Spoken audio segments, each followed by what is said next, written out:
Ya, kok hilang? Oh ini.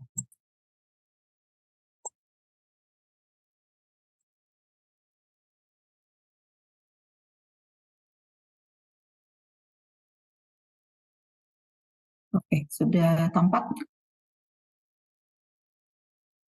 Oke, Mbak Baik. Dev, Udah, silakan udah, main. udah. Baik, terima kasih kakak-kakak. Jadi tadi izin sedikit karena saya di perusahaan pembiayaan, jadi urusan sama cicilan. Jadi perkenalan tadi menyicil ya, jadi sedikit-sedikit di slide ini. Jadi ini materi yang kolaborasi sama Kak Avianto, jadi adalah terkait sama bagaimana sih kita bisa membuat prioritas untuk dengan tujuan meningkatkan produktivitas. Apa saja tugas kita sebagai leader kan ujung-ujungnya kita kerja ya, tadi budak korporat kata Kak Avianto. Yang namanya juga kita bukan saya contohnya dan beberapa kakak yang di sini ada Kak Jono, Kak Adit, itu kita budak korporat yang urusannya bergerak di menghasilkan profit karena kita tidak bukan yayasan sosial, jadi kita udah biasa tuh, apalagi di semester kedua ini pada prinsipnya kita lagi masa-masa planning cycle, plesetannya jadi planning cycle karena banyak sekali tugas yang persiapan untuk 2024 dengan kondisi banyaknya tugas secara operasional rutin, tapi juga kita harus membuat planning untuk 2024. Jadi berbagai macam jadwal data, tapi juga tuntutan untuk bisa menghasilkan performance, apalagi menjelang minggu terakhirnya seperti saat ini, di mana tuntutan kami adalah achieve target di akhir bulan, karena ini masa-masa kritis ya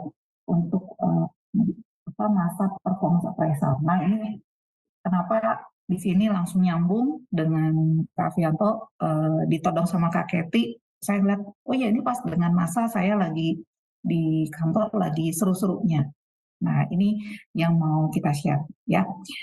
Lanjut, ini perkenalan sedikit. Saya bertugas di divisi Human Capital di departemennya di bagian training, salah satu anak perusahaan Astra dan bergerak di bagian pembiayaan. Sempat mengenyam pendidikan di Unpar dan karena dalam tugas-tugasnya sempat di operation, marketing dan sekarang di Human Capital, terutama fokus pengembangan persiapan untuk mendidik seseorang menjadi seorang leader, maka saya belajar coaching sama Kak Zi, salah satunya. Sorry, hilang ya? Nggak ada, Mbak Dev. Silakan lanjut. Ya, jadi dalam tugas-tugasnya di Human Capital, karena punya background operation sama marketing, dan sekarang juga fokus di pengembangan seseorang menjadi seorang leader, maka banyak tuntutan dan saya belajar sama Kasipora bareng sama Kak Deti itu belajar ilmu coaching. Kemudian juga dalam perkembangannya ada numerologi, kemudian juga bareng sama Kak Keti belajar NLP dan akhirnya itu focusing pada mengembangkan orang lain. Jadi silakan kita saling kolaborasi di sini kakak-kakak, mau berkomunikasi juga di IG saya, IG-nya dengan akunnya Kak Devita. Mari kita berinteraksi dengan tujuan kita berkontribusi positif ya. Sedikit perkenalannya seperti itu. Nah, sekarang saya masuk ke materi inti, apa aja manfaat kita punya prioritas untuk dengan tujuan meningkatkan produktivitas. Ada 3 hal.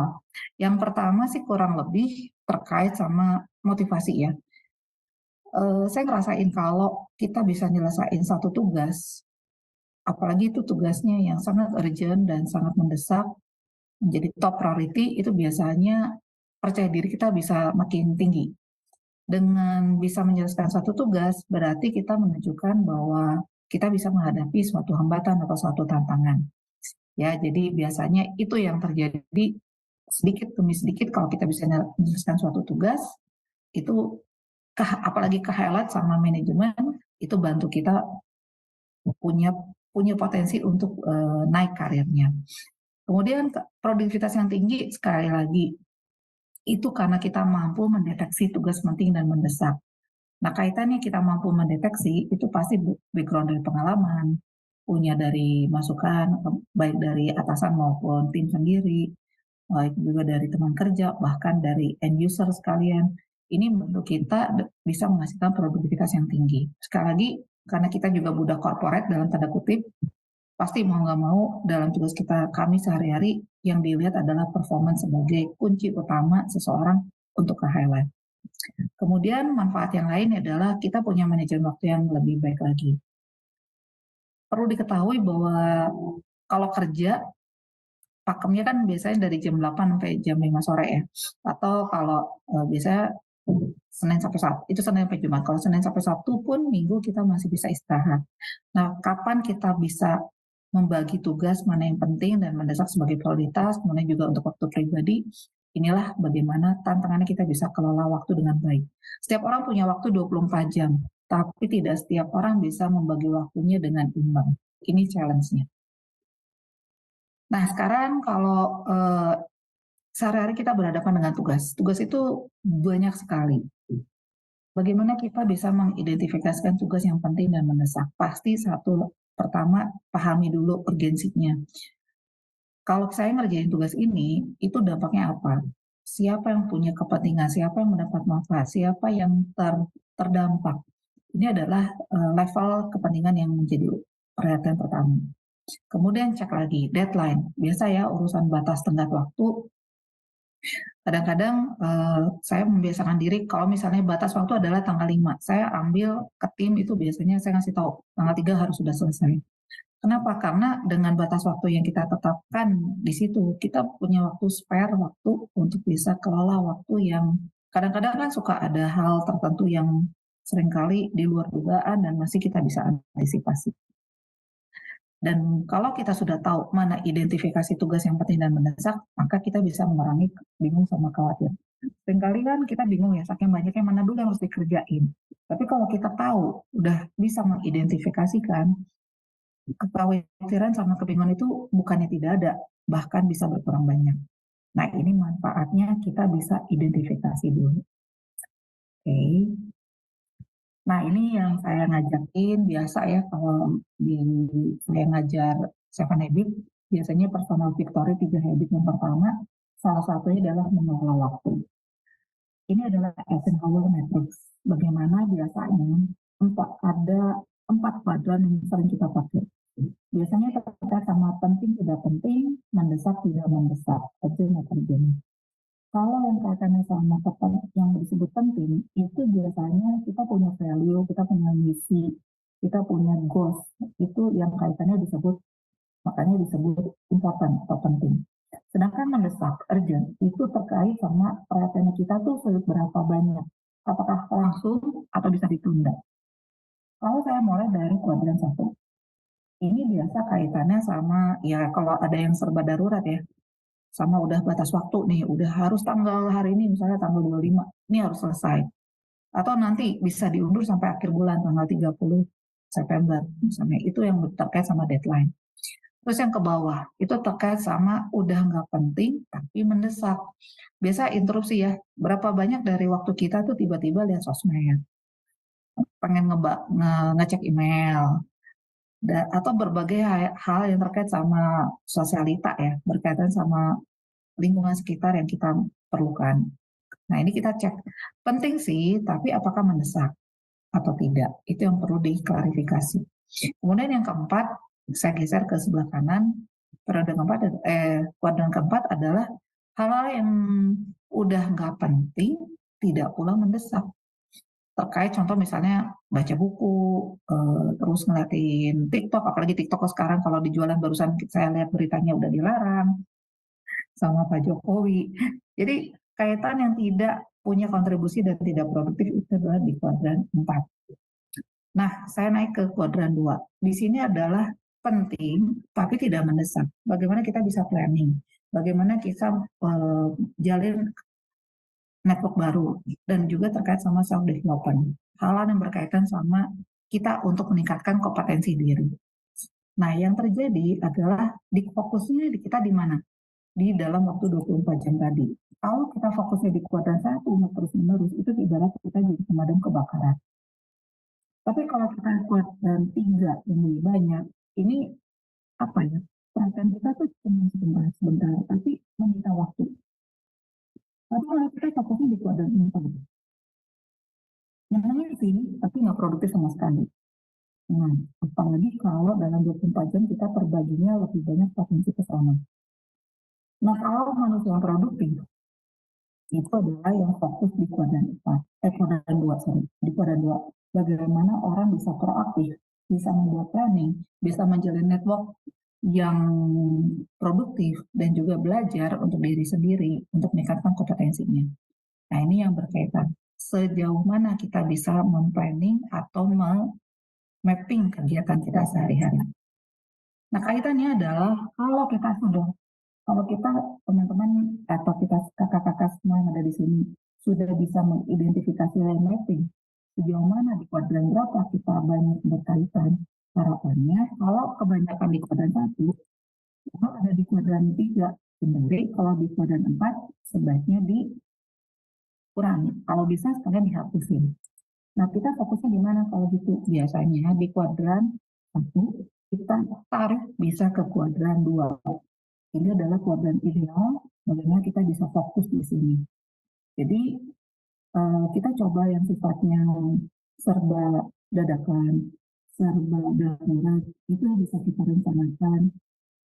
Kalau misalnya sifatnya sudah deadline, kita coba lihat apa yang bisa menjadi kebiasaan untuk bisa menarik suatu yang sifatnya darurat menjadi sifatnya bisa terplanning dengan baik. Ya, jadi yang kondisi yang produktif adalah fokus di kuadran 2. Nah, ini banyak dari kita biasanya udah gemes, apalagi kalau punya tim yang baru.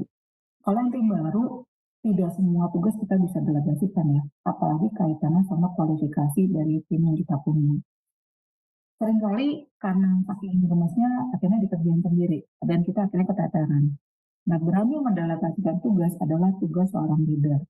Bagaimana bisa kita pilih tugas yang bisa dikerjakan, yang tidak menjadi kewenangan kita seluruhnya, tapi kita bisa bagikan ke tim kita. Pertama, cek dari kompetensi anak buahnya kita atau tim yang akan mengerjakan. Apakah dia mampu, sudah terbiasa, cukup senior, terkait sama kewenangannya apakah mencukupi. Kemudian pada saat proses delegasi, penting sekali melakukan komunikasi dengan jelas.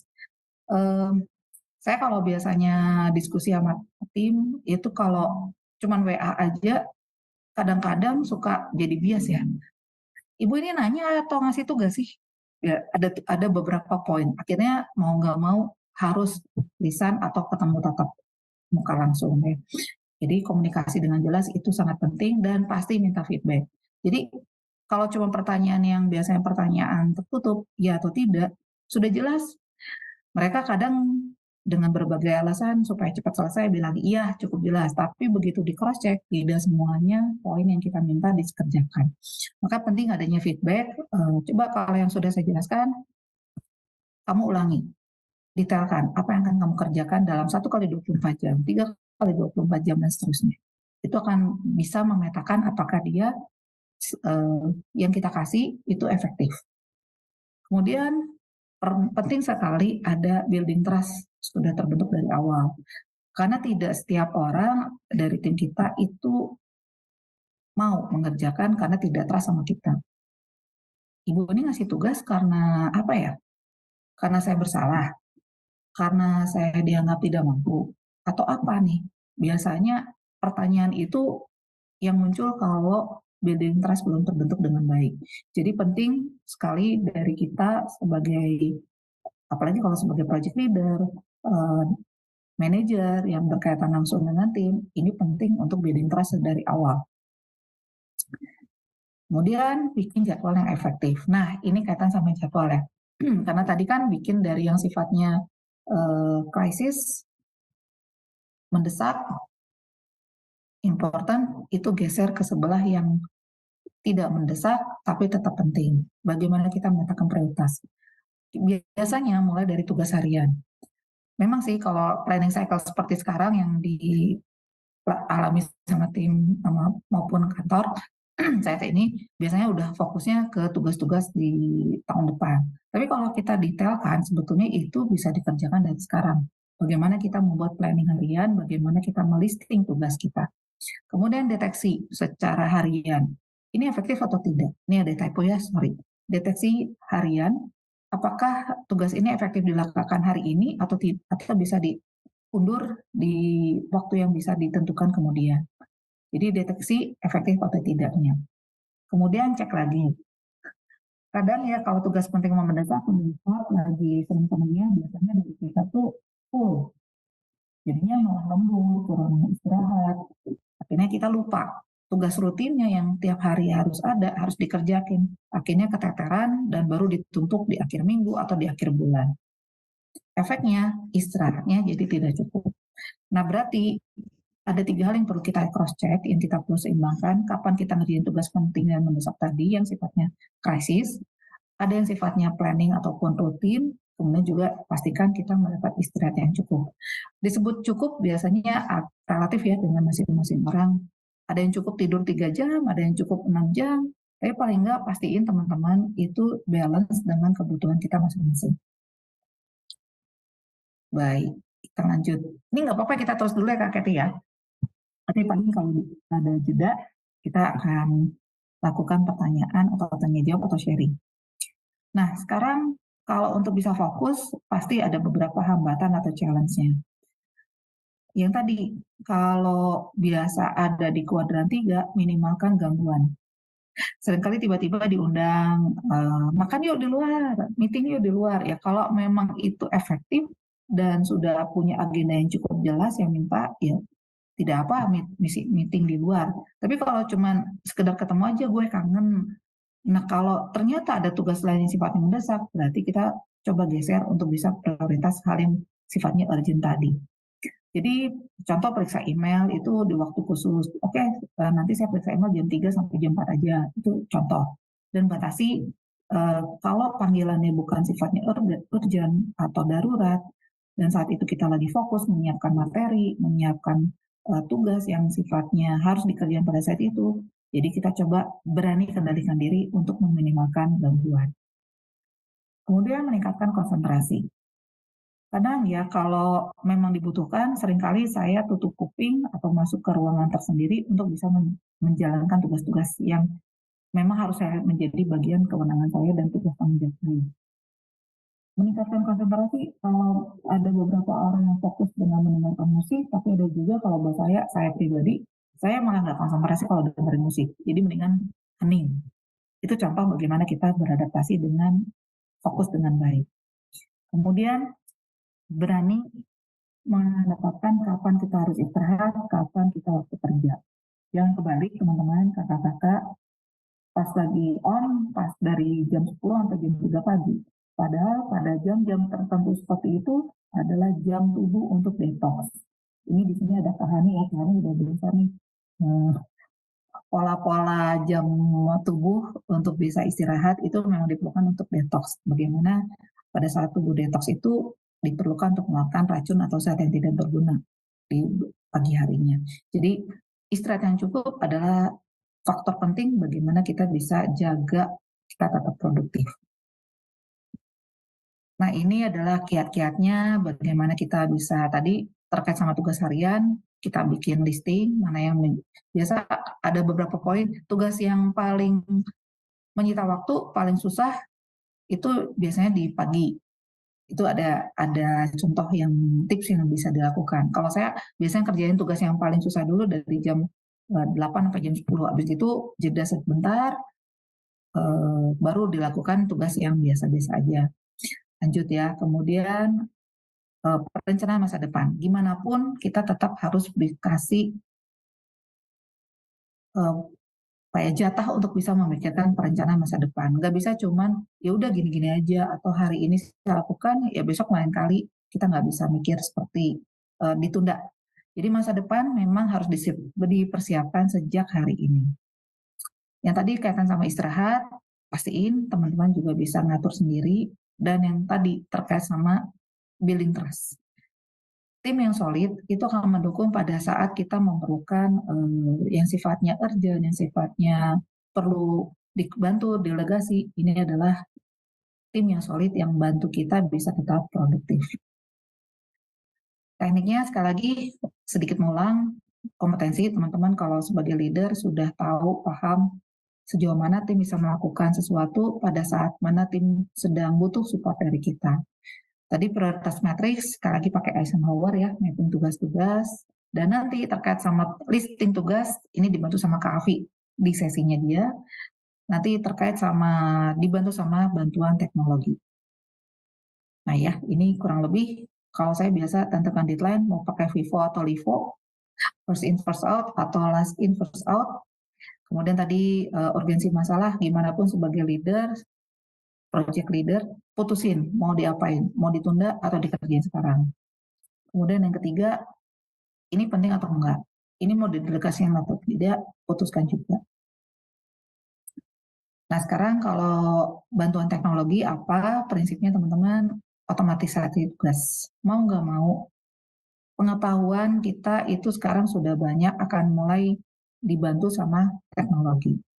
AI, kemudian juga apalagi ya terkait sama aplikasi yang ada di smartphone, ini adalah salah satu bantu kita mengotomatisasi tugas. Jadi ini investasi awal bantu teman-teman kita semua untuk bisa mengoptimalkan proses. Kemudian hemat biaya, mau nggak mau lo, kita juga bisa lebih hemat waktu dan biaya, bisa lebih efisien. Kemudian sinkronkan apa yang ada yang kita pakai dengan data. Contoh kalau saya lagi planning cycle seperti ini, pasti diminta data yang minimal 2-3 tahun terakhir. Kalau kita nggak rapi dari awal, datanya berantakan, akhirnya waktunya dipakai untuk cari data yang tepat, untuk ngolah lagi. Nah, ini bantuan teknologi akan bantu kita mensinkronkan apa yang kita butuhkan. Dan jangan lupa, keamanan data mau nggak mau, ini kita perlu proteksi dan kita perlu kasih perhatian khusus. Jadi teman-teman mau pakai OneDrive, mau nyimpan di Google Drive, itu adalah penting untuk dicermati ada proteksi. Jangan sampai data itu bisa disalahgunakan sama orang yang tidak tepat. Nah, tipsnya supaya dukungan teknologi bisa bantu, sekali lagi, satu prioritas, set waktu yang tepat, kuasai aplikasi yang baru, dan jangan takut mendelegasikan.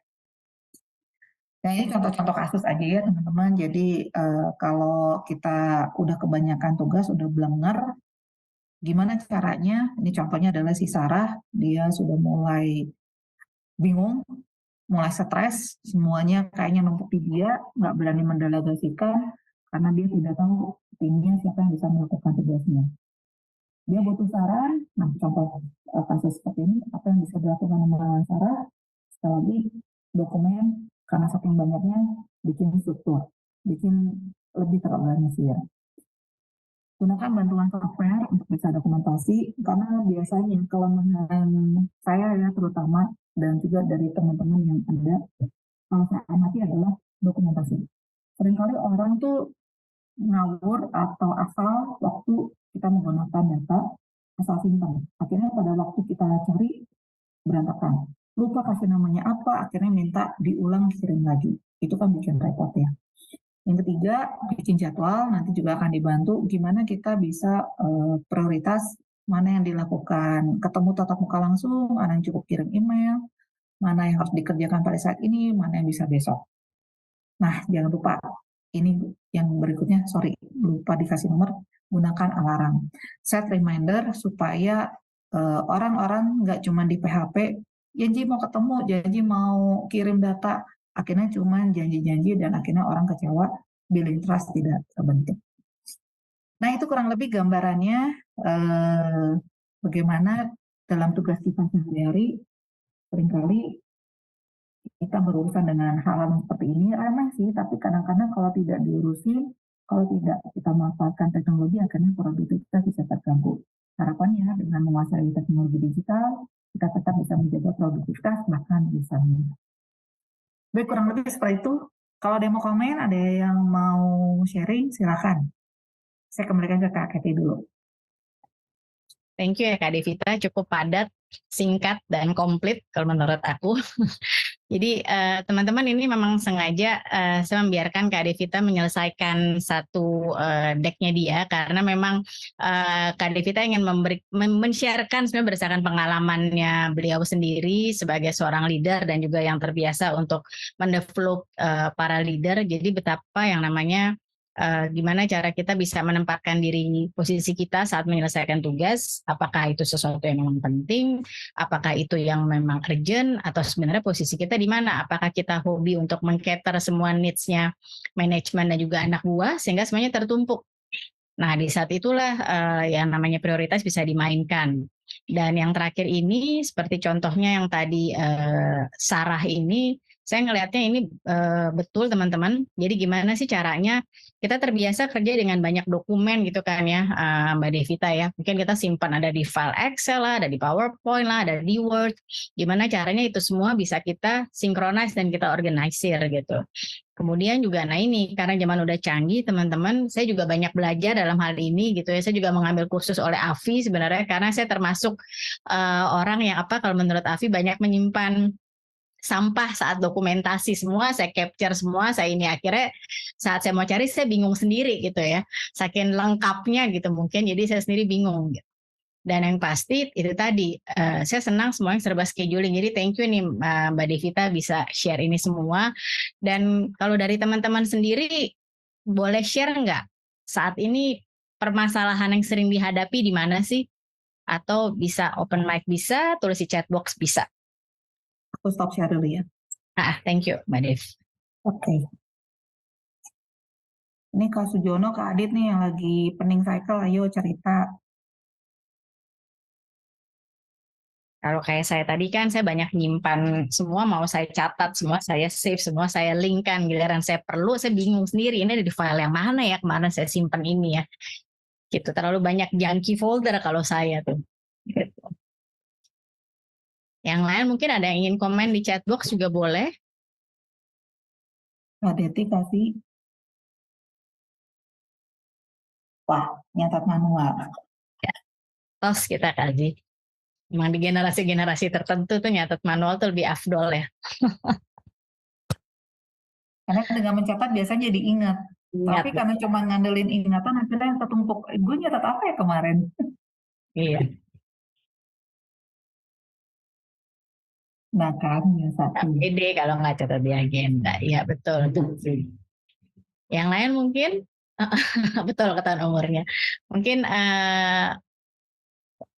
Mas Nanda, Kak Adit, atau Kak Johannes, silakan, nggak usah malu-malu. Ini kalau perempuan memang cenderung suka terbuka mengemukakan permasalahannya ya, nggak malu-malu gitu maksudnya kita. Masalah kita di mana kita sharekan. Mungkin silakan kalau juga ada yang mau ini permasalahan dalam pencatatan seperti apa. Sebelum kita masuk ke kelasnya, ke materinya Mas Afi. Nah, kalau Mas Afi ini generasi yang sedikit beda nih dia. Jadi yang dia simpan benar-benar serba digital. Nggak ada ya. Kalau misalnya masih belum nggak apa-apa. Mungkin saya bisa lanjutkan. Silakan Mas Afi. Diteruskan. Halo, terima kasih Mbak Kety. Ya kan, sesuai dengan perkataan Mbak Kety, saya memang generasi yang digital. Jadi mohon maaf kalau ntar agak bahasanya agak gimana gitu. Tapi bisa nanti tinggal tulis saja di chat, ntar saya coba jelaskan sendiri pelan-pelan gitu ya. Nah, saya izin share screen dulu ya. Nah, ini saya menggunakan Canva, jadi biar teman-teman nanti bisa juga untuk bisa juga untuk melihat materinya gitu. Karena ini sebenarnya menarik. Iya, ini dia. Ya, mudah-mudahan udah kelihatan ya teman-teman ya. Oke, mantap. Ya, second brain, sebuah terobosan untuk lebih produktif di zaman serba digital. Ya, nah agenda hari ini itu saya mau bagi jadi 4. Tapi pertama itu apa sih second brain? Yang kedua itu apa sih structural thinking? Ya, habis gitu style note taking atau lebih ke arah kayak cara kita mencatat dan framework note takingnya dan pola pikirnya pada saat kita berhadapan dengan dunia digitalisasi, apalagi kita ngomongin catatan gitu ya. Jadi 4 ini sebenarnya adalah basic gitu. Pertama, second brain kita mesti kenal dulu gitu ya, structural thinking karena kita berhubungan dengan mesin atau dengan digital. Habis gitu style kita mau seperti apa, semua orang stylenya bisa beda-beda gitu ya. Saya sebagai seorang accounting bisa beda dengan seorang content creator, misalnya gitu. Dan pola pikirnya apa yang harus ditanamkan gitu ya. Kita lanjut. Nah, ini penjelasan saya. Ya, saya memang audit dan profesional fotografer untuk 7 tahun. Gitu ya, teman-teman nanti bisa klik linknya di sini, nanti akan berhubung ke LinkedIn saya. Gitu. Mungkin saya nggak seperti Kak Devita, mungkin langsung ngasih IG gitu. Karena kalau kalau teman-teman lihat stories dan posting saya, kadang-kadang banyak yang lebih absurd daripada kelakuan sebenarnya. Jadi silakan berhubungi saya di LinkedIn saja. Oke, sebelum kita mulai nih, ya kan, ada yang pernah ingat nggak pembahasan meeting 4 bulan lalu tanpa ngelihat minute of meeting? Itu dulu deh. Ada yang pernah ingat nggak? Gitu ya. Boleh dituliskan di chat. Oke, Mbak Zipora, thank you. Ya kan, nggak usah jauh-jauh deh. 3 hari yang lalu kita makan apa? Ada yang ingat nggak? 3 hari yang lalu makan siang kita makan apa? Paling gampang gitu. Oh, ingat Mbak Zipora, apa Mbak Zipora? 3 hari yang lalu. Makan salmon, oh mantap, ya kan. Lunch. Oke. Nah, berarti ini ingetannya Mbak Zipora masih lumayan nih. Lumayan bagus nih, masih apa namanya, masih ini. Nah, sebenarnya kalau saya sendiri ditanya jawabannya itu enggak. Saya enggak, oh karena diet. Aduh, mantep banget. Tapi karena memang udah terpola ya. Nah, saya bingung kemarin 3 hari yang lalu menunya sama jadi inget. Nah, itu. Saya bingung 3 hari yang lalu kadang-kadang suka jajan sembarangan, suka KFC gitu kan. Bingung saya pokoknya tiga hari yang lalu lah gitu. Tapi normalnya sebenarnya jawabannya itu enggak gitu loh. Kalau kita nggak ada polanya, enggak. Kok bisa gitu, Vi? Nah, ini dia nih. Jadi menurut Barbara Oakley, ini linknya nanti aku kasih PPT-nya, PowerPoint-nya. Struktur otak manusia itu seperti ini, ya kan? Semua itu terhubung dengan grab gitu loh. Jadi kayak ada satu koneksi ke koneksi lain. Makanya kita tuh bener-bener nginget ada kenangan yang ingin kita lupai, kenangan yang ingin selalu kita ingat, kejadian yang sangat berpengaruh, ya kan? Masa kecil mungkin pernah nih main di Bandung gitu, atau masa kecil pernah nih diajak paman ke mall atau gimana gitu. Nah itu tuh seperti itu sebenarnya konsepnya otak manusia gitu. Nah, kita akan mulai dulu second brain, ya kan? Jadi second brain itu adalah salah satu cara untuk dapat menyaring semua informasi yang ada dan mengkurasinya di tempat yang aman serta dapat digunakan nanti. Itu. Sebenarnya konteks dari second brain itu seperti itu. Ya kan? Nah, kenapa harus mengenal database? Kenapa harus digital? Ya kan? Itu kan pertanyaannya selanjutnya. Kenapa?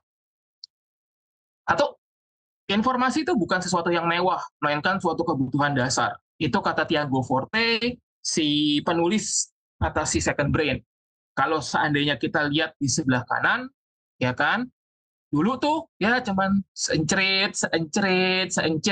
Sekarang bangun pagi, lihat Instagram, lihat TikTok, ya kan, udah kayak tadi Mbak Devita.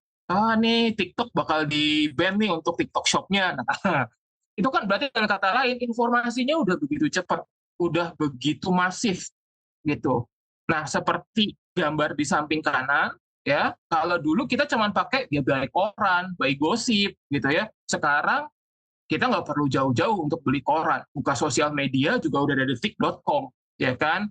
Pengen lihat masak dari Itali, tinggal buka YouTube gitu ya. Atau kalau seandainya mau cari makanan lokal yang gampang, bisa buka Wilgos gitu, ya kan? Seperti itu, ya kan? Yang kedua, informasi itu menghubungkan kita antara satu dengan yang lainnya, antara kita seperti saya yang menggunakan informasi, media informasi berupa Zoom, menghubungkan kita, saya, Mbak Kety, Mbak Devita, gitu ya. Ada Mbak Hani juga, ada Mas Nanda, ya semuanya lah intinya gitu. Akhirnya kita bisa bicara tanpa apa namanya, tanpa batas jarak gitu loh, ya kan? Informasi menguntungkan kita. Nah, ini ada cerita unik teman-teman, ya kan? Pepsi ngiklanin samping kiri, ya kan? We wish you a scary Halloween, gitu kan? Dengan botolnya Pepsi tapi jubahnya Coca-Cola, gitu. Dibales sama Coca-Cola, everyone wants to be a hero, gitu kan? Tapi pakai jubahnya Coca-Cola. Nah, ini sebenarnya menunjukkan bahwa terlepas dari kultur dari Amerika itu ya, bahwa kita memang tahu lah ya, iklan-iklan di sana itu tuh banyak yang suka berantem, tapi kita jadi seru ngikutinnya gitu. Banyak yang suka saling tolak belakang, tapi kita juga jadi seru ininya. Nah, ini digunakan oleh Pepsi dan Coca-Cola, dan mereka akhirnya sadar bahwa dengan iklan seperti itu, masyarakat tetap akan melihat produk kita, gitu kan. Dan nggak hanya Pepsi dan Coca-Cola, sebenarnya masih banyak lagi brand-brand yang media marketingnya itu seperti itu. Burger King dan McDonald's, ya, salah satunya juga. Gitu. Tapi saya ingin mengatakan bahwa dengan adanya informasi ini sebenarnya itu benar-benar untungin kita. Gitu. Nah, ya betul, Mercy dan BMW juga kadang-kadang juga suka begitu. Ya, banyak banget dah itu di luar sana. Gitu. Dan akhirnya manusia mengumpulkan informasi dan mengelolanya melalui database. Dan aplikasi digital merupakan alat atau kanvas kita untuk mengelola agar hidup kita bisa lebih produktif. Seperti itu. Nah, kita akan ngomong yang mengenai masalah structural thinking. Kenapa di kali ini, second brand kali ini, harus dibawakan structural thinking? Jadi, kita harus mengenal dulu mesinnya, mengenal dulu software-nya. Jadi, software itu di dunia, di sekarang, itu kebagi dua. Jadi, struktural dan unstructural thinking. Kalau structural thinking itu sifatnya struktur, tapi nanti teman-teman kita akan ngebahasnya. Saya tidak akan ngebahas yang unstruktural karena itu agak sulit penggunaannya, gitu. Nah, salah satu konsep dalam penyimpanan data yang bersifat struktur itu Zettelkasten. Zettelkasten method salah satunya. Ini nanti teman-teman bisa pengen tahu Zettelkasten itu seperti apa. Ini nanti bisa klik di situ, gitu.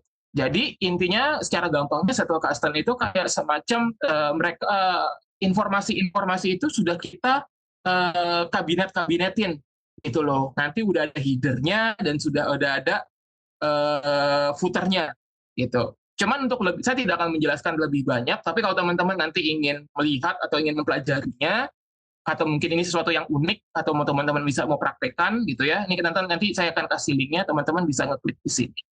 Gitu ya. Nah, contoh aplikasi yang ada kalau untuk structural thinking itu banyak, kayak Microsoft OneNote yang nanti kita akan pakai, Google Keep, gitu ya, Evernote, dan Apple Notes.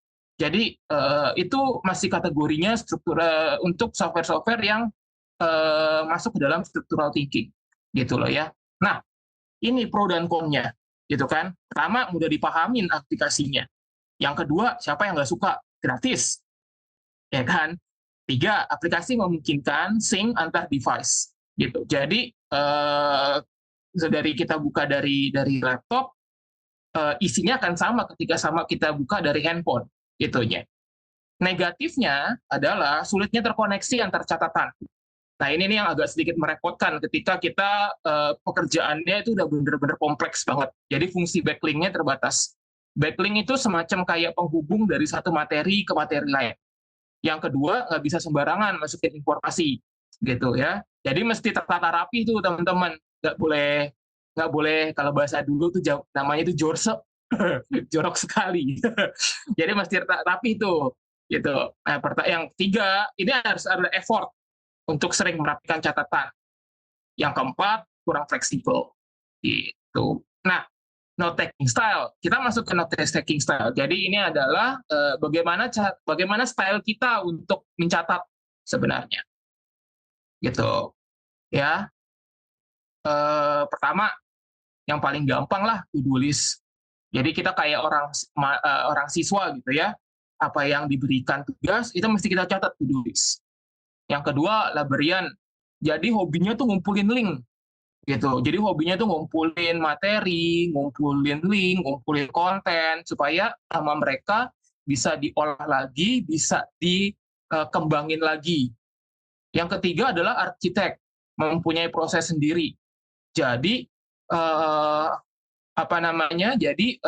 misalnya mereka tuh senang dengan yang namanya ngeproses. Contoh misalnya, setiap kali saya dapat materi dari internet, misalnya gitulah ya, dari web kah atau dari YouTube, itu saya mesti taruh di satu folder gitu ya. Nanti dari folder itu saya harus cari highlight-nya gitu. Dari cari highlight, habis gitu baru kembangin lagi eksplorasi A, B, C, D, E. Gitu. Seperti itu konsepnya. Lalu yang keempat itu ada gardener. Nah, ini adalah tipikal-tipikal yang suka mengeksplorasi ide. Misalnya tiba-tiba ada ide A, nanti dia tulis tuh di note-nya. Tapi ide A ini kayaknya masih bisa dikembangin deh ke ide C, D atau E. Ya tulis lagi ide C. Nanti dia akan menghubungin antara ide A sama ide C gitu. Dan itu semuanya saling berhubungan gitu. Ya. Nah, ini juga ada alat bantu dari internet namanya Tool Finder. Jadi nanti teman-teman bisa ngeklik ini akan menuju website dan teman-teman akan lihat banyak banget note taking atau aplikasi-aplikasi yang sebenarnya ngebantu teman-teman gitu. Nah, teman-teman bisa pilih, bisa review di situ cocoknya yang mana gitu ya. Nanti bisa teman-teman pelajarin. Cuman untuk linknya nanti saya kasihkan. Jadi nanti teman-teman tinggal ngeklik ini doang. Nanti akan ke web yang dia tuju. Gitu. Nah, kita masuk ke framework note taking-nya. Nah, ini adalah salah satu framework note taking yang sekarang cukup populer, namanya CODE. Gitu ya. Itu singkatan dari capture, organize, distill, dan express. Nah, ini berurutan, teman-teman. Kita akan bahas satu-satu. Pertama, capture. Capture itu ngapain sih? Capture adalah teman-teman ngambil materi-materi atau highlight-highlight yang cukup penting bagi teman-teman. Ya, contoh misalnya ada file meeting gitu ya, teman-teman mesti ambil. Contoh teman-teman tiba-tiba buka YouTube, terinspirasi nih dari pidatonya Jokowi misalnya seperti itu ya. Nah, teman-teman bisa ambil itu. Teman-teman harus capture itu dan nanti akan mempelajarinya. Instagram tiba-tiba kok ini ada resep masakan yang lucu ya gitu, masakan yang enak ya. Teman-teman harus ambil itu. Harus copy link itu, masukin ke digital notes teman-teman. Yang kedua adalah organize. Save for actionability. Jadi dari organize ini teman-teman harus mengorganisasi gitu ya. Mana yang penting banget, mana yang to-do list gitu ya, mana yang materi A, mana yang materi B.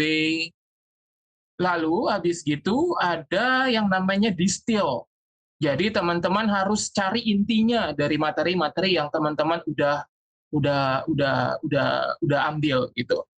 Setelah distill, jadi distill ini seperti kayak teman-teman akan nge-highlight teman-teman atau membuat summary. Misalnya ketika ada resep masakan gitu ya. Oh, ternyata tapi di rumah cuma ada bahan A, B, C, D, E doang. Udah, berarti kan teman-teman harus mengikuti pola masaknya tapi menyesuaikan dengan bahan-bahan makanan yang ada di rumah teman-teman. Gitu. Baru express, show your work. Jadi bisa buat konten lagi. Jadi misalnya tiba-tiba ada konten konten A gitu ya. Oh, teman-teman mau ini kayaknya lucu kalau seandainya saya bikin jadi konten B dan konten C gitu ya. Tuh. Nah, seperti itu. Tapi untuk lebih jelasnya nanti kita akan coba praktekin ya di Microsoft OneNote gitu. Lalu di bagian organize itu ada 3 namanya para. Ya kan? Singkatannya dari projects, area, resources, sama archives. Ya kan? Projects itu things you are actively working on right now. paling gampang bahasanya adalah to-do list gitu. Sedangkan untuk area itu adalah list kerjaan teman-teman tapi nggak terlalu urgent gitu. Resources berarti sumber data dari teman-teman, ya kan? Lalu archive ya ini adalah pekerjaan yang udah gitu. Itu sih. Nah, itu aja. Saya memang sengaja cepat, jadi biar kita lebih ke arah prakteknya, gitu ya. Nah, ini ada prakteknya adalah skenario-nya ini ya. Afi adalah seorang manajer penjualan di multinasional company yang bergerak di dalam bidang alat transportasi. Dalam waktu dekat, Afi harus mempersiapkan meeting kepada atasan mengenai tren pembatalan penjualan sebesar 1,73%, di mana dalam pekerjaan tersebut Afi dibantu Anto sebagai asisten manajer gitu. Untuk datanya teman-teman bisa ngeklik link di sini. Itu. Aku ganti screen dulu sebentar ya. Afi sebentar izin untuk ini sebentar, izin bertanya dulu. Yes. Kecepatankah? Iya. Teman-teman kalau memang karena memang untuk materinya Afi ini akan lebih banyak untuk dipraktek. Jadi mungkin kalau penjelasan Afi masih sulit buat diikuti karena memang lebih cepat, nanti saya akan sharekan link Canva-nya Afi. Karena memang Afi sudah menyiapkan materinya ini dalam satu link, mungkin nanti setelah selesai kelas bisa sambil dipraktekkan, jadi udah ada step-stepnya. Dan kita juga bisa lebih menempatkan diri kita, sebenarnya saya tuh tipe orangnya kalau mencatat seperti apa. Gitu. Kalau saya mungkin lebih tipe yang arsitek, jadi saya buat semua folder-folder banyak sampai bingung sendiri kadang-kadang. Gitu. Tuh Afi udah sharekan, gitu. Dan frameworknya tadi yang code sebenarnya lebih step by stepnya kita sih. Dari saat kita capture, kemudian kita distill, kita ambil esensnya yang mana, dan setelah itu kita tuangkan dalam bentuk report. Gitu. Tadi jadi dari teori-teori yang memang Afi sudah jelaskan, nanti semua bisa lebih jelas. Afi juga udah share di chat box linknya. Cuman saya minta tolong teman-teman untuk bisa mengikutinya dulu prakteknya nih. Karena sebenarnya yang terpenting adalah gimana sih cara kita mengerti dan bisa menggunakan dan nextnya mendisiplinkan diri kita untuk menggunakan ini. Itu ya teman-teman, saya serahkan ke Afi, silakan. Iya, teman-teman, makasih banget. Ya, itu karena akan lebih banyak untuk prakteknya sih. Gitu. Jadi saya terpaksa untuk mempercepat gitu ya. Nah, seperti yang ini kelihatan ya Mbak Ket ya? Harusnya sih ya. Kelihatan kan ya? Oke, siap. Soalnya saya thumbnail dulu ini videonya. Ya, jadi ini adalah tampilan untuk OneNote ya, seperti biasa. Nah, pertanyaannya adalah kenapa sih kita mesti pakai OneNote? Karena hampir di berbagai perusahaan itu tidak akan lepas dari Microsoft Windows gitu ya. Karena tadi Mbak Devita juga udah ngomong soal keamanan data gitu. Ada beberapa perusahaan itu yang punya policy atas IT-nya nggak boleh USB masuk, ya kan? Nggak boleh install program dari luar gitu. Habis gitu banyaklah intinya tidak terlalu terbuka lebar gitu. Karena memang di satu sisi juga untuk menjaga keamanan data mereka. Karena kan kita nggak mau tiba-tiba datanya dicuri gitu ya. Oleh karena itu saya akhirnya okelah kita pakai OneNote aja. Karena kalau seandainya kita pakai program yang lain takutnya teman-teman nggak familiar dan agak susah nanti untuk dipraktekin. Gitu. Nah, jadi pertama-tama itu kita harus klik yang namanya new gitu ya. Kita klik browse lagi. Nah, kita bikin notebooknya dulu. Jadi notebooknya itu ibarat kata kayak teman-teman punya satu folder atau punya satu kotak, intinya gitu. Ya, teman-teman harus nge-create kotaknya itu tersebut gitu. Nah, ini sebenarnya simple banget gitu ya. Tuh. Ya. Ada nih di view notebook. Nah, tapi berhubung saya udah ngebuat gitu ya, akhirnya saya pakai yang ini. Nanti tampilan depannya seperti ini. Nah, ini ada tes ya. notebook sendiri, dan ini kita ngomongin belajar membuat second brain, gitu. Kita akan coba dulu yang dites. Nah, di tes itu, jadi teman-teman harus ngebagi dulu. Nah, ini namanya foldernya dari OneNote. Contoh, misalnya yang pertama kita harus ngebagi ini sebagai si paranya sendiri, gitu ya. Karena tadi para berarti object, new section lagi,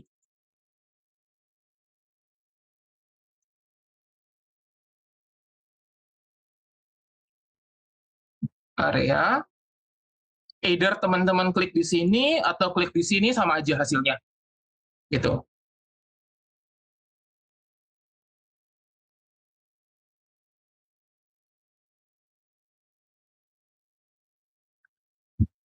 Resources, ini archive. Ya, udah kebuat kayak begini. Nah, teman-teman bisa ikat keempat folder ini, kita katakan jadi new section group. Jadi kita grouping lagi, gitu. Ini bisa masuk di sini, gitu, ya kan? Ini kita bisa atur, gitu. Misalnya, ini mau kita bikin PT apa misalnya? Misalnya masak lah, gitu ya. Gitu. Atau misalnya nih ya memasak lah, yang paling gampang seperti itu. Gitu. Nah, begitu udah kelar, nah di tiap projectnya ini teman-teman akan mendapat kayak page atau satu lembar kertas. Nah, itu kita bisa tambah banyak banget, gitu. Kita tambah banyak banget. Nah, ini yang nanti kita akan gunakan. Tapi setidaknya secara struktur udah terbuat jadi project, area, resources, sama archive. Gitu. Nah, kita langsung ke materinya aja. Ya, nah, karena ini kan contoh pembuatannya ya, dan berhubung ini juga direkam, atau nanti kalau teman-teman ada yang bingung, teman-teman bisa mengulang lagi untuk video ini ya. Nah, sudah saya buat yang di belajar second brain itu saya sudah buat PT kesana kemari, intinya gitu. Karena tadi itu saya adalah yang bekerja, Afi adalah bekerja di multinational company yang bergerak di dalam bidang transportasi, dan dalam waktu dekat Afi harus mempersiapkan meeting kepada atasan, gitu. Nah, saya udah buat nih halaman-halamannya, gitu. Jadi kita buat dulu di project. Nah, project itu nanti lebih ke arah kayak tadi seperti saya bilang, to-do list, gitu loh. Ternyata di 25 September ini to-do list saya banyak banget, gitu kan. Melakukan FGD, mereview SOP, menyelesaikan advance case, tapi yang paling penting ini meeting dengan head finance dan accounting mengenai cancel and dispute, serta meminta Anto untuk analisa data tahun 2023. Gitu lah. Akhirnya saya pisahkan antara Afi dan Anto, gitu. Cara misahinnya juga nggak ribet-ribet banget, gitu kan. Misalnya kalau seandainya kita punya staff lagi atau bawahan lagi atau subordinat lagi, mungkin bisa ya tinggal masukkan dengan nama misalnya ini seperti itu. Ini tinggal teman-teman masukin ke sini. Nah, nanti teman-teman bisa ngedelegasiin pekerjaan teman-teman, gitu. Nah, lalu setelah itu enaknya di OneNote itu, misalnya ya, teman-teman, kita pengen ngebahas nih data sales, misalnya gitulah ya, data sales, untuk di master sales, ini adalah data master sales yang saya ambil dari Kaggle, yang saya katakan, oh ternyata yang cancel 1,73, tapi ini harus dianalisa lagi sama Anto. Intinya seperti itu. Berarti dengan kata lain, oh ya sudah, ini saya tinggal copy pastekan saja ke OneNote-nya, saya drop di sini. Attach a file. Jadi deh. Jadi ketika teman-teman nanti mau ngebuka data sales, gitu ya, teman-teman nanti tinggal ngeklik doang. Keluar. Gitu. Itu enaknya di OneNote. Gitu. Jadi semua file Excel, semua file ini teman-teman bisa langsung masuk di sini. Cuman yang perlu diperhatikan adalah source file yang di sini jangan sampai hilang gitu, karena dia sifatnya nggak nge-copy gitu ya. Jadi dia sifatnya hanya membuat link gitu. Nah ternyata nih data sales ini teman-teman pengen besok ya, misalnya entah nanti malam atau nantilah, pengen kasihkan ke Anto untuk dikerjain. Ya udah, tinggal, karena kita nggak mungkin kan copy paste nanti makin tambah banyak, itu makin tambah pusing. Ya udah, tinggal klik dari file master ini, klik kanan, copy link to original, masuk ke project, ya kan? Taruh di sini, Ctrl V. Gitu. Ya kan? Nah, supaya to-do list-nya tetap rapi, jadi kita pengen data ini kita masukin ke dalam to-do list Anto gitu ya. Jadi tinggal kita copy, masukin ke Anto. Ya, udah kita masukin, jangan lupa klik di sini to-do list dan important. Gitu. Jadi ketika kita besok di tanggal 26 September atau 27 September gitu ya, ternyata sama Anto besok kita close lagi deh OneNote-nya, habis itu kita buka, ternyata si Avi sudah cuman tinggal ini doang nih SOP-nya, tinggal ini doang to-do list-nya gitu.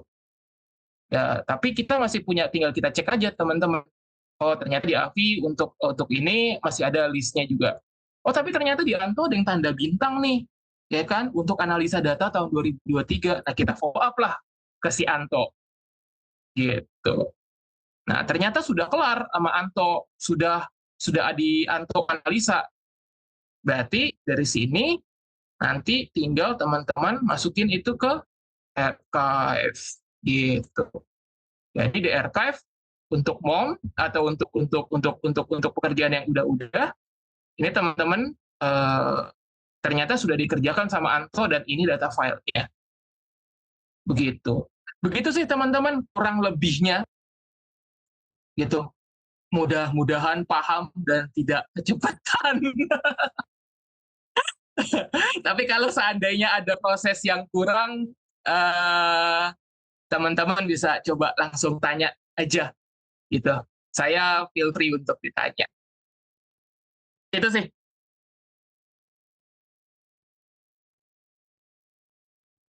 Oke, thank you Mas Afi untuk training cepatnya ini ya.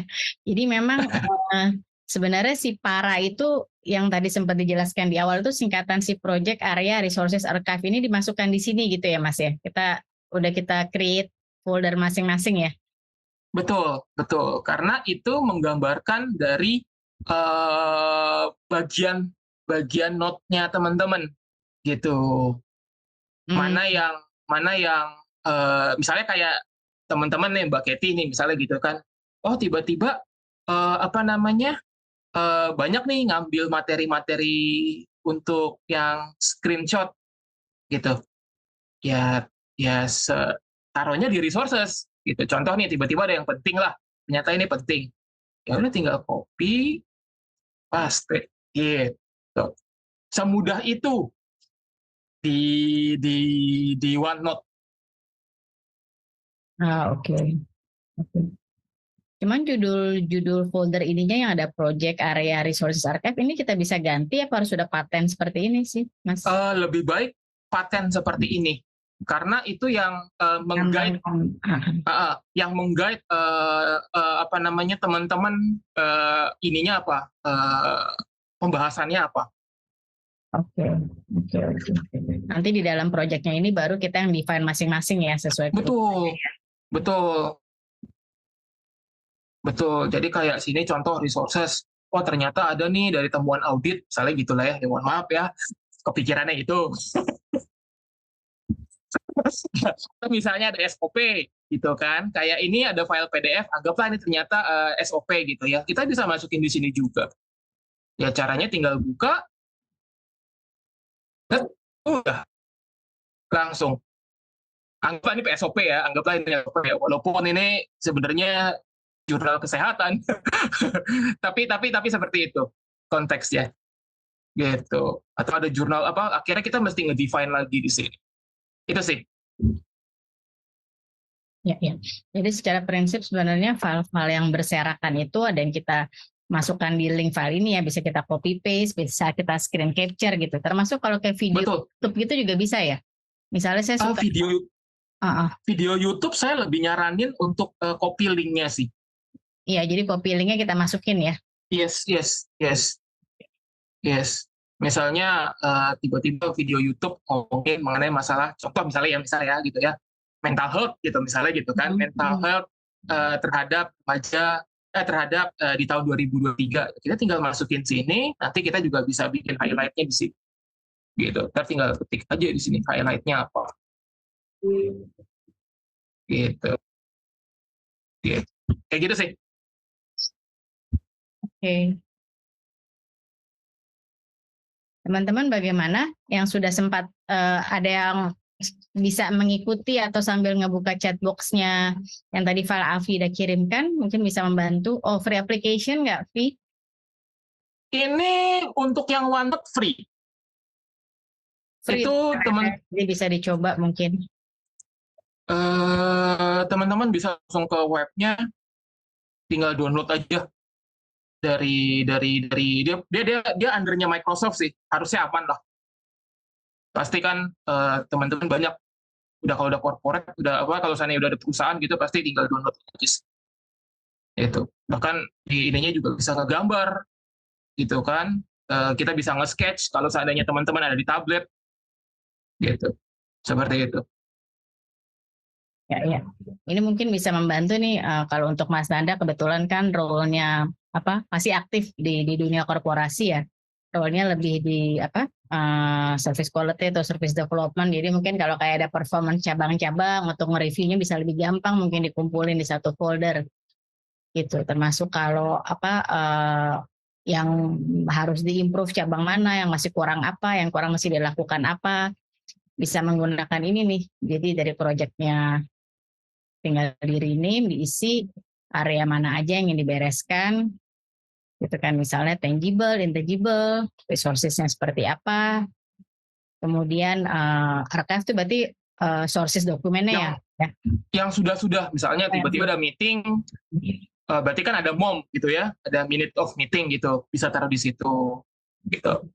Atau misalnya kayak link-link YouTube gitu, nggak sih, dia lebih banyak ke arah project kan sih. Jadi ketika kerjaan sudah selesai, ada to-do list-nya selesai, ya masukin ke sini gitu, untuk lebih rapih di project-nya, di folder project ini. Dan juga sebagai checker ya, mana yang masih pending. Betul, mana yang masih pending, mana yang udah ini gitu. Oke. Thank you, Afi. Teman-teman yang lain mungkin ada yang ingin ditanyakan? Ini mungkin kalau buat kita sendiri nih, kebetulan di sini banyak teman-teman trainer, coach, atau fasilitator ya. Kita kan kadang untuk ngambil, untuk create modul, so kita suka banyak dapat sources-nya, dapat idenya. Mungkin ini juga bisa berfungsi sekali nih teman-teman. Dari saat kita mau judulnya misalnya membuat kelas apa gitu ya, misalnya kelas leadership yang kita mau aim-kan apa saja bisa dimasukkan, itu areanya mana aja, sources-nya di mana. Ya, makanya tadi saya sempat tanya Afi kalau ada link YouTube tuh gimana, karena saya kadang-kadang suka sambil lihat di YouTube kemudian ada notes atau ada statement yang saya bisa ambil, saya biasanya suka ambil di sana. Jadi mungkin bisa ada resources. Dan nah ini archive ini kadang-kadang kita suka lupa mana yang udah kita kerjain, mana yang belum. Jadi sekarang suka harus kalau kita nggak nemu materinya mana kita kerjain, kita ulang lagi. Jadi ini juga mungkin buat teman-teman yang di sini berprofesinya kurang lebih sama gitu ya, sebagai fasilitator, sebagai trainer, sebagai coach, ini juga bisa digunakan. Atau yang masih aktif di dunia korporasi tinggal disesuaikan. Kalau teman-teman sales seperti apa yang mau disiapkan proyeknya, atau kalau pekerjaan saya dulu sebagai orang project ini sebenarnya kepakai sekali ya. Cuman zaman dulu karena kita masih di dunia korporasi, mereka udah punya linknya sendiri gitu, Afi. Jadi aku biasanya suka ngambil, kalau mau project yang ini, komunikasi dengan tim IT, tim finance, tim sales. Cuman ini sangat membantu sebenarnya, memudahkan hidup kita lah. Betul, betul. Gitu. Saya cuman mau ngasih tips gitu ya, mau ngasih ini. Oh, tadi ada chat apa nih? Oh, dari Di Pak. corporate Indonesia kebanyakan pakai Microsoft atau Google, Mas. Dua-duanya sih hampir ya. Kalau menurut saya, dua-duanya hampir sih. Teman saya ada beberapa yang kerja di transportasi, itu kebanyakan dia pakai Google. Jadi dia coba pakai yang Google OneDrive gitu. Jadi udah ada untuk Word-nya mereka langsung internet based lah, intinya kayak begitu. Nah, cuman kalau yang tapi hampir sebagian besar kebanyakan kan mau pakainya pada pakai Microsoft gitu. Ya mungkin ini bisa salah satunya. Seperti itu sih Pak Ronald. Mudah-mudahan menjawab gitu. Karena itu tergantung lagi dari preferensi atas perusahaan tersebut. Karena di satu sisi saya pernah pakai yang full Microsoft, nggak mau pakai Google, tapi di satu sisi pernah lagi yang ya udah bebas aja, internet juga bebas gitu. Itu sih, mudah-mudahan ngejawab Mas. Pak, Pak Ronald.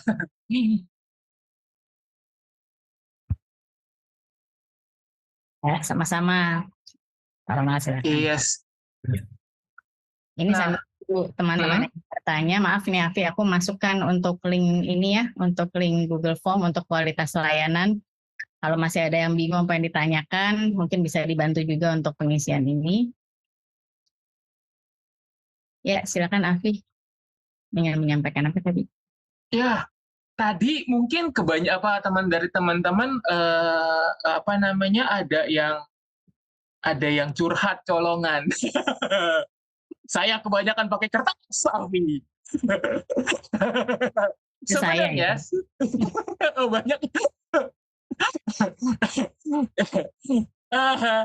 Sebenarnya dalam beberapa praktek untuk bikin second brain, orang-orang di luar sana itu terkadang kita tuh mereka tuh kadang-kadang juga punya proses yang ya mereka orangnya tipikal yang menyenangi proses sih gitu. Jadi kalau seandainya mau to-do list, masukin ke Google Keep gitu kan. Kalau mau masukin catatan hanya khusus di OneNote gitu. Sebenarnya sah-sah aja teman-teman mau bikinnya seperti apa. Atau maksudnya saya mau nyatet dulu nih di kertas nih, kalau seandainya udah final result baru saya geser lagi. Itu juga bisa. Yang perlu diperhatikan adalah seberapa besar atau seberapa frictionless sistem tersebut untuk produktivitas teman-teman. Kalau teman-teman udah ngerasa nyaman dan menurut teman-teman adalah ini udah nggak frictionless lah, nggak udah smooth lah, udah lancar jalannya gitu ya. Mulai dari saya nyatet di kertas, habis itu baru geser ke Google OneNote juga nggak ada masalah.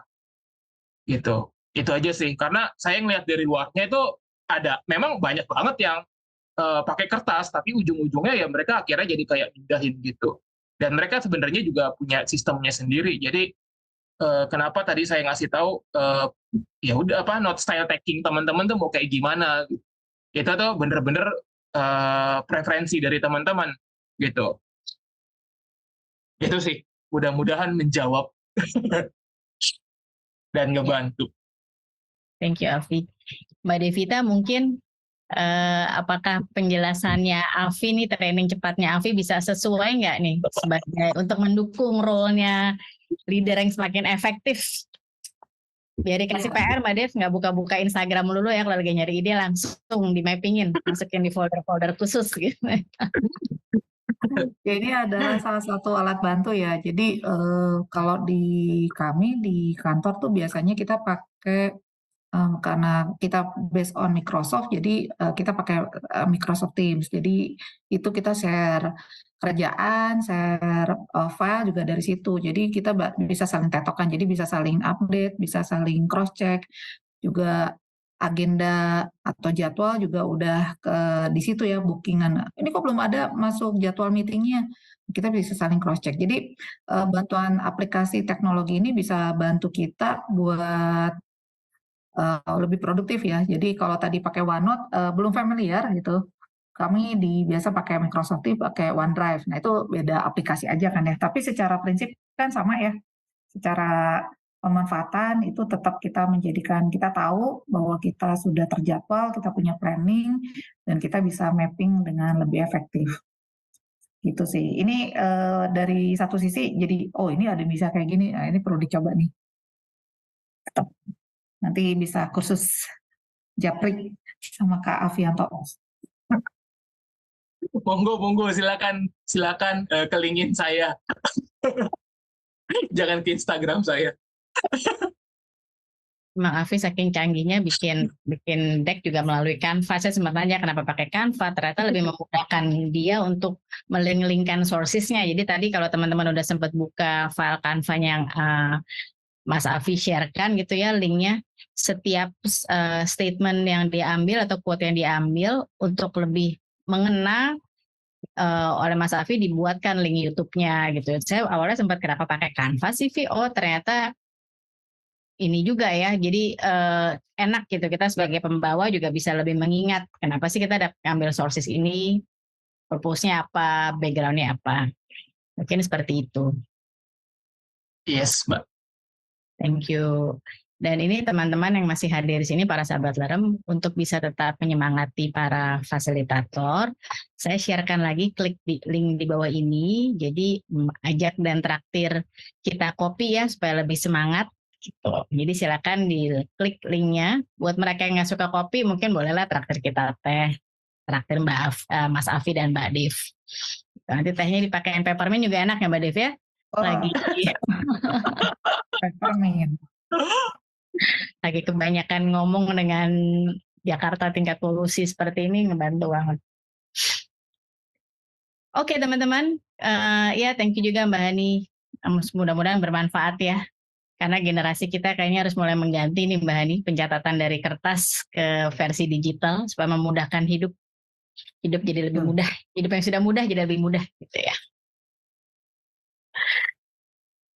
Ya sama-sama Kak Zee, semoga membantu. Oke, kalau masih ada yang ingin ditanyakan mungkin Mas Adit, Mas Yohanes, Mas Arya, Mas Nanda. Ya silakan Kak Zee kalau sudah dijemput. Thank you ya sudah hadir. Ya Mas Adit monggo. Silakan jika ada yang ditanyakan. Ya ini mau saya thanks aja. Sorry banget dari tadi masih nyetir baru sampai Bogor nih. Jadinya nggak bisa banyak nanya. Tapi aku thank you banget sih buat Mbak Devita sama Mas Afi hari ini. Luar biasa banget yang di-sharingkan. Mbak Devita ingetin lagi soal priority. Aku jelek banget sih. Karena sebenarnya soal priority kita udah tahu, tapi kadang-kadang mengaplikasikannya juga masih lupa gitu ya. Dan dilengkapi lagi sama OneNote ini, aku juga di laptop tuh ada ya OneNote, tapi kok nggak pernah pakai ya. Kayaknya jadi diingetin juga sama Mas Afi nih buat pakai OneNote nih. Kayaknya gunanya banyak banget sih Mas, selain untuk project kita, note kita juga buat sehari-hari juga kayaknya berguna banget ya. Kebetulan saya kan lagi suka summarize buku, kayaknya boleh buat arsip juga nih ya di OneNote ya, biar lebih tertata lagi ya Mas Afi. Mas Afi, tapi aku penasaran banget sama bikin Canva, boleh dong kapan-kapan sharing bikin presentasi. Siap. Kayaknya kok menarik banget ya, audiens tuh jadi tertarik gitu ya. Thank you Mbak Devita, Mas Afi, God bless you. Sama-sama. Sama-sama Mas. God bless you too. Thank you. Memang Canva itu ternyata banyak gunanya ya, bukan cuma kita mengiklankan flyer-flyer kita sendiri membuat konten, ternyata bisa juga yang sifatnya buat deck. Thank you Mas Adit untuk sharingnya. Oke, mungkin terima kasih juga nih teman-teman yang sudah memberikan chat di chat box gitu ya. Semoga kelas malam ini bisa bermanfaat, dan mungkin sebelum kita selesai, meskipun udah ada beberapa teman-teman yang sudah live duluan, kalau nggak keberatan mungkin bisa open cam teman-teman untuk kita abadikan muka-muka yang antara semakin bingung atau sudah mengerti gitu ya dari penjelasan Mas Alfi malam ini. Silakan jika ada yang berkenan untuk open cam, monggo. Kalau enggak, mungkin saya akan coba di hitungan ketiga. Mas Adit hati-hati loh kalau masih nyupir di jalan. Iya nih masih nyetir nih. Ya wes, sekali itu di hitungan ketiga teman-teman ya. 1, oke, Mas Nanda open cam. Oke, hitungan ketiga, 1, 2, 3. Oke teman-teman, ya Mas Arya terima kasih juga, thank you sudah join kelas ini. Sekali lagi semoga sharing malam ini bisa bermanfaat, dan mungkin nanti kalau teman-teman berminat, untuk teman-teman yang sudah join kelas malam ini, Afi juga akan sharing mengenai proses pencatatan yang sedikit lebih bukan lebih complicated ya, lebih komprehensif mungkin ya Mas Afi ya, dibandingkan dengan OneNote ini ya. Gitu, nanti Siap. bisa di-sharekan, dan jika teman-teman tertarik mungkin bisa mengambil sesi private dengan Mas Afi, karena ini sifatnya bisa lebih melingkannya lebih banyak gitu. Dengan menggunakan apa Mas Afi ya? Aplikasinya aku lupa ya. Saya pakai Logseq. Ya, pakai Logseq gitu. Jadi kalau Gitu. mau sedikit sudah menguasai OneNote dan ingin lebih yang komprehensif lagi, mungkin bisa nanti kita akan kirimkan jika teman-teman tertarik linknya untuk mengikuti kelas Mas Afi yang menggunakan Logseq. Logseq. Mungkin aja aku lupa. Gitu. Thank you teman-teman untuk kesediaannya join di kelas malam ini. Semoga bermanfaat dan selamat istirahat. Thank you Mbak Devita dan Mas Afi untuk sharingnya. Sama-sama, kembali kasih. Terima kasih kakak-kakak semua yang sudah hadir. Makasih teman-teman.